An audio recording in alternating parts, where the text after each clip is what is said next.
welcome to the 5th episode of Slaughterfest 1. I'm your host, the Slaughter Master Zachary Jones, and today guys, I'll be reviewing the 1973 classic, The Exorcist. The movie was written by William Blatty and directed by William Friedkin.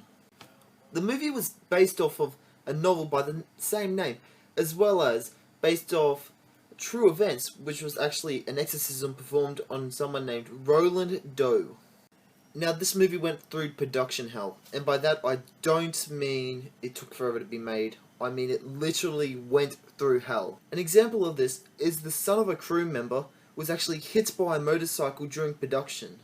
Now, while it is sad to hear about that, it is still interesting to know that even though this sort of stuff happened during the creation of the movie, it's cool to see that the movie was still able to be made. The movie follows an actress whose daughter has been acting strange and differently lately.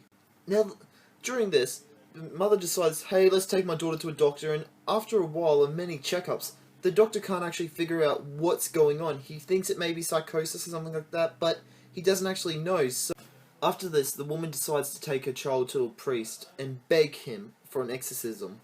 Now, while she's begging this priest, he's actually currently going through a stage of him losing his faith due to the fact that his mother has recently passed away. So it basically gives you a battle of faith and a battle of demons, with him trying to exorcise this demon, at the same time though having problems with his own faith in God. Now, I actually adore the fact that this movie has a strong plot, because the movie is really a plot-driven movie, and if without this plot, it wouldn't have worked. The acting for this movie is phenomenal. Now, the movie has Ellen Burstyn playing the mother of the girl who's been possessed, and Linda Blair playing the role of Reagan, the girl who is currently possessed. Now, Burstyn and Blair both have great chemistry together. You can actually tell that they probably have spent time together prepping for this role together. I would actually bet that they actually did a lot of stuff on the side when they found out that they were going to be working together. They had to have done something because they just had great chemistry, and I was really convinced that it was a mother-daughter duo. On the other hand, we have Jason Miller.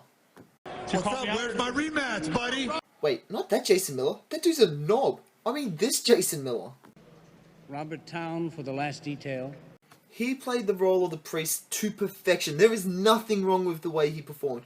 I loved every little moment of him. He basically played this role to a T, and there is no one who could replace him. He is perfect. In this movie, there is no weak actors, which is perfect. Every single person in this movie plays their role amazingly, and I cannot stress enough how good the acting is. Now, while the movie's horror sort of thing is basically the demonic possession side of things, it also uses small shock value to actually scare you. An example of this is Reagan, the young girl, using profanity like the word cunt and fuck a lot, which is kind of shocking when you see the girls. I believe she's meant to be 8 or 9 years old, which makes it even scarier. The movie also plays on the whole innocence factor, because it takes someone who would be viewed as innocent because she's a young girl and just puts it on her head when she's possessed by a demon. It's just little things like that that make this movie awesome and make it a terrifying movie to watch. Now guys, I know you're probably wondering, Zach, is there anything you don't like about this movie? So I find it's a little bit hard to answer, so I'm gonna have Dean Ambrose answer this for me. Nope. Exactly, there is nothing wrong with this movie. This movie is amazing. It has a great score, great acting, and great directing. Not to mention, it scared the fuck out of me when I first watched it, guys. I love this movie with a passion, and the fact that I hadn't seen this movie since I was 14 and I only just recently watched it, you can tell that the movie still stands the test of time at scaring the hell out of people. Now for that, I'm going to give this movie 10 stabs out of 10.